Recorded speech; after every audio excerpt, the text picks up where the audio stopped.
आपण पाहत आहात बहुजन इंडिया टुडे।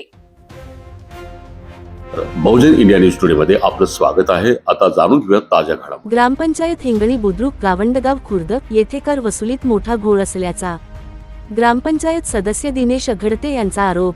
बातमीचा आढावा घेतला आहे आमचे प्रतिनिधी मनोज मेळे यांनी। चला तर पाहूयात पुढील बातमी। ग्रामपंचायत हिंगणी बुद्रुक गावंडगाव खुर्द येथे घर टॅक्स वसुली आणि पावती नमुना क्रमांक 10 मध्ये गंभीर आर्थिक घोळ झाल्याचा खळबळजनक आरोप ग्रामपंचायत सदस्य व माजी उपसरपंच दिनेश अघडते यांनी केला आहे। घर टॅक्स पावत्यांवर मोठ्या प्रमाणात खोडतोड करून रक्कम परस्पर लाटल्याचा संशय व्यक्त करण्यात येत आहे।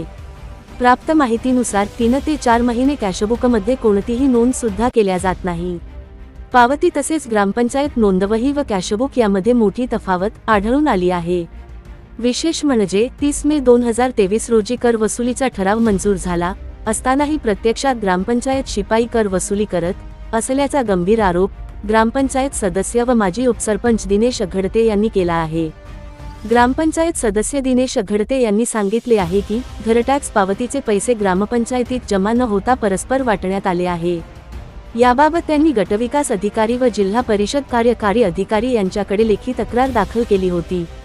तक्रारीनंतर चौकशी करून अधिकाऱ्यांचा अभिप्राय प्राप्त होऊनही संबंधित व्यक्तींवर अद्याप कारवाई का नाही असा थेट सवाल उपस्थित करण्यात येत आहे। याच पार्श्वभूमीवर जानेवारी 26 पंचायत समिती प्रांगणात उपोषण करण्याचा इशारा देण्यात आला होता। मात्र तहसीलदार पुष्पा सोळंके व आमदार गजानन लवटे यांनी संबंधित प्रकरणाची सखोल चौकशी करून दोषींवर कठोर कारवाई केली जाईल असे ठोस आश्वासन दिल्यामुळे 26 जानेवारीचे उपोषण तात्पुरते स्थगित करण्यात आले आहे। ही माहिती ग्रामपंचायत सदस्य तथा माजी उपसरपंच दिनेश अघडते यांनी आमच्या प्रतिनिधीशी बोलताना दिली। आता सर्वसामान्य नागरिकांचे लक्ष प्रशासनाच्या पुढील कारवाईकडे लागले असून या आर्थिक गैरव्यवहारावर नेमकी कारवाई कधी होणार याकडे सर्व तालुक्यातील नागरिकांचे लक्ष लागले आहे। अंजनगाव सुरजी वरून बहुजन इंडिया न्यूज टुडे साठी मनोज मेळे।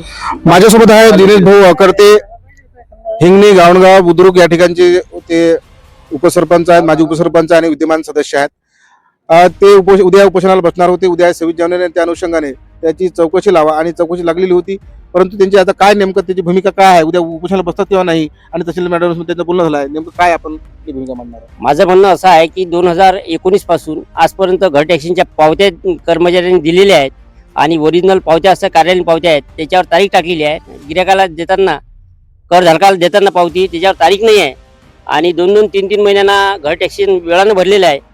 त्याच्यामुळे त्याच्यावर चौकशी झालेली आहे, चौकशी झाली, अभिप्राय झाले, सर्व होऊन ते बँकेत स्टेटमेंट चेक केले, पैसा परस्पर खर्च केलेला आहे, तरी त्याच्यावर कारवाई झाली नाही। त्याच्यामुळे मी उपोषणाचं हत्यार उपसलेलं आहे आणि विद्यमान तहसीलदार मॅडम आणि आमदार साहेब दोन्ही पंचायत समिती या ठिकाणी आले आणि गट विकास अधिकारी हे गैरहजर होते। त्याच्या गैर असताना सुद्धा मी उपोषण सोडत आहे, यांच्या म्हणण्यानुसार उपोषण सोडत आहे।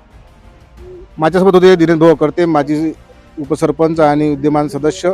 यांचं असं म्हणणं आहे की माननीय तहसीलदार आणि माननीय आमदार साहेबांच्या आश्वासनानंतर मी आज उपोषण सोडत आहे आणि यांची कारवाईचं आश्वासन दिलेलं आहे आणि त्यांच्यावर त्या कारवाई होईलच अशी त्यांना आशा आहे। बहुजन इंडिया न्यूज टुडे साठी मनोज मेळे, अंजनगाव सुरजी।